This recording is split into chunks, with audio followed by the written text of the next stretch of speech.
today you played fraction capture.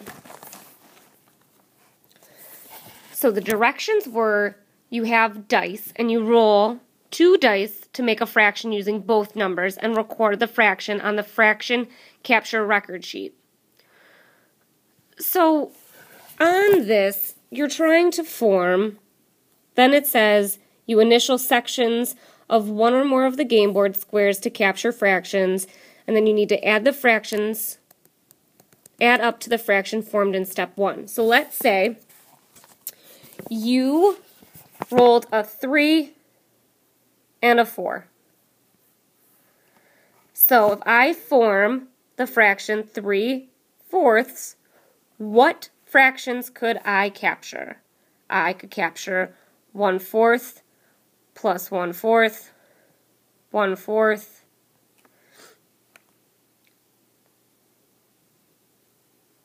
or you can capture 1/4 and a half.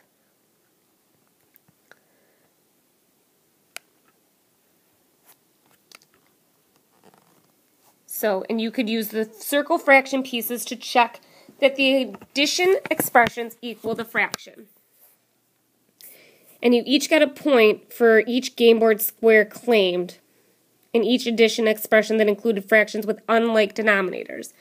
And so because we have talked, sometimes you can add fractions with unlike denominators because they are equivalent or the same. So if I start out with 1 whole, then I split it into halves, then I can split it into fourths. So how many pieces are 2/4 make a whole or make a half? And then if I split it into eighths,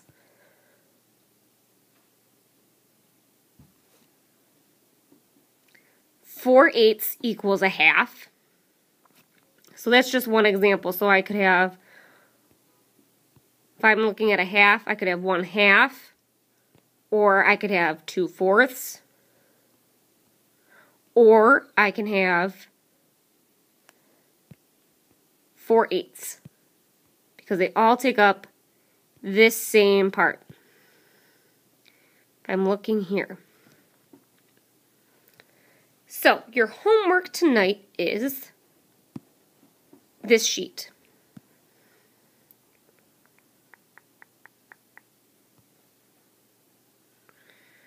Playing fraction capture.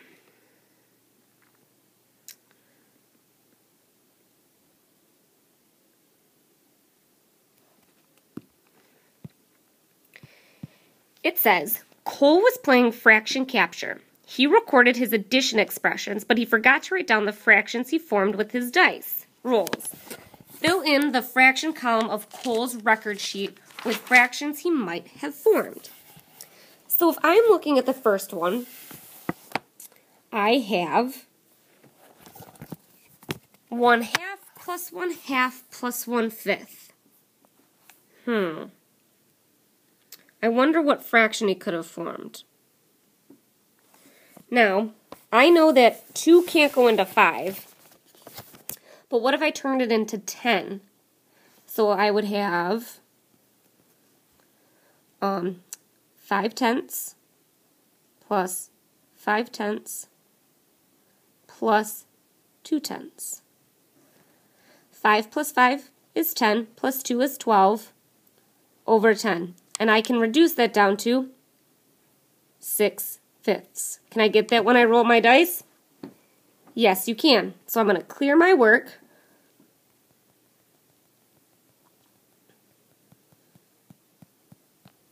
And write 6/5. Try 2 on your own. Now let's look at 3. Now remember, it's only what you can get from dice rolls. So dice have 1, 2, 3, 4, 5, and 6 on them. So if I'm looking at number 3, what could we have found? Well, our common denominator for 3 is 6. Wait, is not 6. Yes, it's 6, because 3 times 2 is 6. So I would have 2 6 plus 2 6 plus 2 6 plus 3 6 plus 3 6 plus 3 6. So 2, 3, 2, 4, 6, 7, 8, 9, 10, 11, 12, 13, 14, 15. So I have 15 over 6. If I take a 3, divide it by 3, I end up with 5 thirds. Try 4 on your own. Now 5, the same thing. We need to get it to a 1/6 because that's the common denominator that those fractions have. So again, I would have 3 6 plus 3 6 plus 2 6. So 2, 3, 4, 5, 6, 7, 8, 8 over 6. So if 2 is my common denominator, I'm going to have 4 over 3 because 8 divided by 2 is 4 and 6 divided by 2 is 3. If I erase all this and I look down at question 2, it says Mackenzie was playing fraction capture and rolled a 2 and a 6. Write an addition expression to show fractions she could have captured if she used her dice to form 2 and 6. That's easy. I think you guys can do that one on your own. Now it says write an expression to show fractions she could have captured if she used her dice rolls to form 6 and 2. So if you're looking at your fraction sheet,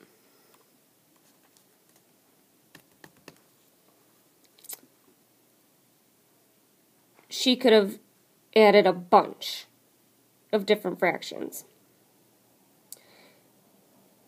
She could add 1/2 6 times, 1/2 plus 1/2 plus, well, actually that would be a whole. But actually that would work. I could go 1/2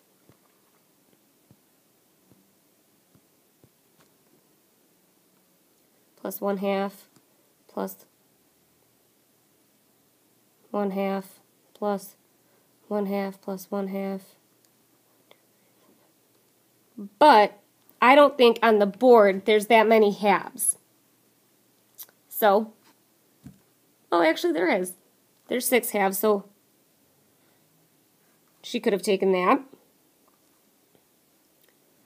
She could also take some fourths and some thirds.